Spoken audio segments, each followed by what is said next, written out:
লখিমপুৰ উত্তপ্ত কৰিব এক বিশেষ সম্প্ৰদায়ৰ লোকে। লখিমপুৰৰ আৰক্ষী অধীক্ষকক ভাবুকি প্ৰদান কৰিলে এজন মুফতি। 6 জুলাইত লখিমপুৰ আৰক্ষী চকী ঘেৰাও ভাবুকি মুফতি। মন্ত্ৰী পীযুষ হাজৰিকাৰ ফেচবুকৰ এই পোষ্টলৈ মন কৰক। এক বিশেষ সম্প্ৰদায়ৰ ব্যক্তিৰ বিষয়ে উল্লেখ কৰিছে পীযুষ হাজৰিকাই। এজন মুফতিৰ এটা ভিডিঅ' লগত সংলগ্ন কৰিছে পীযুষ হাজৰিকাই।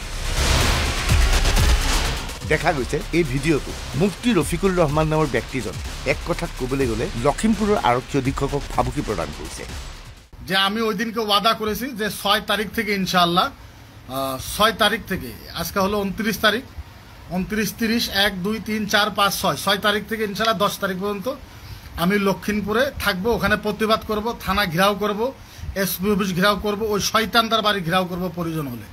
এটা আমি ওয়াদা করেছি ইনশাআল্লাহ। আমার ওয়াদাতে আমি 100% অটল আছে ইনশাআল্লাহ।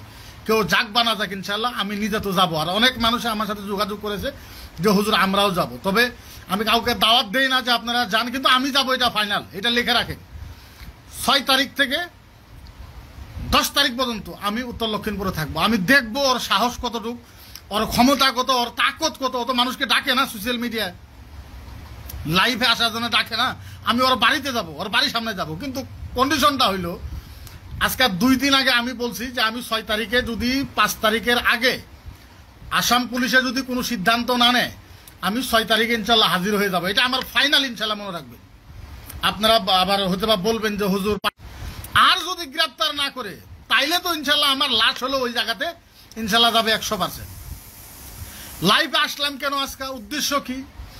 আজকে আমাকে উত্তর লক্ষিমপুরে, জানি না কোন থানা, উত্তর লক্ষিমপুরের থেকে আমাকে ফোন করেছে। আমাকে ফোন করে বলছে, নাম্বারটা আমি আপনাদেরকে দিয়ে দেবো, আমি ব্রেকেটের নাম্বারটা দিয়ে দেবো।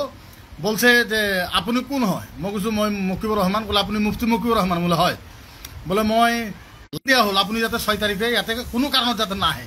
চিন্তা করেন, আমি কমপ্লিটলি বলেছি ওনাকে যে আপনি যদি থানার ওসি হয় আপনি লিখে রাখক, মই 6 তারিখে যাম ইনশাল্লাহ। এবার সমগ্র কাহিনী বুঝি লওক। লখিমপুৰৰ এক বিশেষ সম্প্ৰদায়ৰ ব্যক্তিয়ে ফেচবুকত এটা পোষ্ট দিছিল। এই পোষ্টটোত কুৰবানীত গৰু বলি নিদিবলৈ আহ্বান জনোৱা হৈছিল। লগে লগে উত্তেজিত হৈ পৰিছিল লখিমপুৰৰ এক বিশেষ সম্প্ৰদায়ৰ লোক। ইয়াৰ বিৰুদ্ধে প্ৰতিবাদ কৰাৰ ভাবুকি দিছিল একাংশই। ইয়াৰ পিছতেই ফেচবুক যোগে লাইভ টেলিকাষ্টত ভাগ লয় মুফতি ৰফিকুল ৰহমান। পীযুষ হাজৰিকাৰ পোষ্টত এই ভিডিঅ'টো সংলগ্ন কৰা হৈছিল। এসপিও যদি ফোন মারে, উত্তর লক্ষিমপুরের এসপিও যদি ফোন মারে, মই যাম। আরে ভাই, গণতান্ত্রিক দেশ, মোর যাওয়ার অধিকার আছে ভাই। মই উত্তর লক্ষিমপুরত যাম, কোনোবাই মোক মানা কৰিব পাৰে নেকি? নোৱাৰে। যিমানে ষড়যন্ত্ৰ কৰা, ও যতই ষড়যন্ত্ৰ কৰো, ও যতই ষড়যন্ত্ৰ করো, আমি আদি জন্ম দিব, এই ধরনের তাই বিভিন্ন ধরনের কমপ্লেন করতেছে। তো আমি আপনাদের সাথে ওয়াদা করলাম, যারা আমার ফেসবুক লাইভের বন্ধুরা আছেন পারেন যদি আপনারা শেয়ার করুন, আমি ওয়াদা করলাম এসপি না, আমাকে যদি ডিজিপিও বলে, আসামে জেপি সিং স্যারও যদি বলে যে মুফতি আপনি যাব নোৱাৰে 6 তাৰিখে, ওয়াদা কৰলাম আমাৰ লাশ হলেও 6 তাৰিখে যাব ইনশাআল্লাহ। এইখিনি সময়তেই নগাঁও সমষ্টিৰ সাংসদ প্ৰদ্যুৎ বৰদলৈ আৰু পীযুষ হাজৰিকাৰ মাজত মতভেদ অব্যাহত আছে। কেইদিনমানৰ পূৰ্বে অবৈধভাৱে মাছ মাৰিবলৈ যোৱা 2জন ব্যক্তি আৰক্ষীৰ এনকাউণ্টাৰ বলি হোৱাৰ পিছত ইয়াৰ বিৰুদ্ধে মাত মাতিছিল সাংসদ প্ৰদ্যুৎ বৰদলৈ। লগে লগে এই সংক্ৰান্তত প্ৰত্যুত্তৰ দিছে পীযুষ হাজৰিকাই ফেচবুক যোগে। এইবাৰ পীযুষ হাজৰিকাৰ ফেচবুকৰ এই পোষ্টলৈ মন কৰক। এই পোষ্টত মূলতঃ পীযুষ হাজৰিকাই প্ৰদ্যুৎ বৰদলৈক আক্ৰমণ কৰিছে। 5 বছৰীয়া কাৰ্যকালত নগাঁৱৰ বাবে একো কৰিব পৰা নাই প্ৰদ্যুৎ বৰদলৈ। সদ্য সমাপ্ত নিৰ্বাচনত জাগিৰোডত 23% সংখ্যালঘুৰ ভোট থকা স্বত্তেও বৰদলৈ ৭৬,৮০০ ভোটত পৰাজিত হৈছে।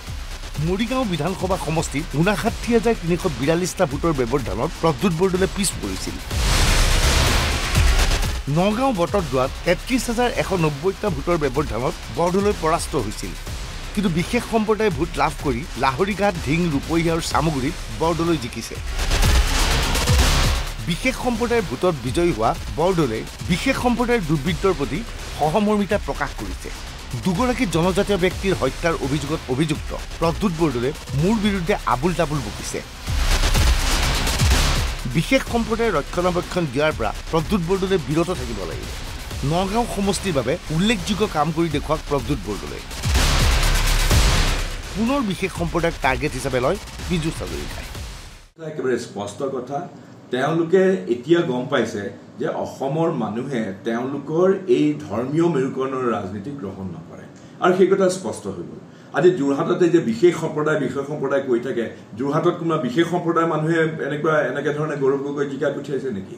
কথাটো হ'ল যে তেওঁলোকে এনেধৰণে এতিয়া মই এইটো কথা একদম স্পষ্ট হৈ গৈছে যে তেওঁলোকে আৰু উগ্ৰভাৱে এতিয়া এই ধৰ্মান্ধতাৰ বীজ বাষ্প ছটিয়াই তেওঁলোকে অসমৰ মানুহক আৱেগিকভাৱে বিপথে পৰিচালিত কৰিবৰ কাৰণে চেষ্টা কৰিব। এনেকৈ হিন্দু মুছলমানৰ তেওঁলোকে এনেকুৱা এটা বীজ বাষ্প ছটিয়াই এটা বেলেগ বেলেগ ধৰণৰ মেৰুকৰণৰ বিভাজনৰ ৰাজনীতি কৰিব। সেই বিভাজনৰ ৰাজনীতি অসমৰ ৰাইজে যে কেতিয়াও গ্ৰহণ নকৰে সেইটো একেবাৰে স্পষ্ট কথা। গতিকে তেওঁলোকে এই দেৱালত যিবিলাক লিখা হৈছে সেইবিলাক পঢ়িবলৈ চেষ্টা কৰক। কংগ্ৰেছে বাৰে বাৰে কৈছে কেৱল বিশেষ সম্প্ৰদায় নহয়, মূল সুঁতিৰ অসমীয়াৰ ভোট তেওঁলোকে পাইছিল বাবেই গৌৰৱ গগৈ বিজয়ী হৈছিল। কিন্তু দেখা গৈছিল গৌৰৱ গগৈ যোৰহাট লোকসভা সমষ্টিৰ পৰা বিজয়ী হৈছে যদিও যোৰহাটৰ গাতে লাগি থকা ডিব্ৰুগড় আৰু কাজিৰঙা সমষ্টিত হিন্দু ভোটাৰৰ পৰা আশা কৰাৰ ধৰণে ভোট লাভ কৰা নাছিল কংগ্ৰেছে। এনে অৱস্থাত প্ৰশ্ন হয়, যোৰহাটৰ পৰা গৌৰৱ গগৈ বিজয়ী হৈছিল কংগ্ৰেছৰ প্ৰাৰ্থী হিচাপে নে গৌৰৱ গগৈ বুলি? Bureau' report NB news.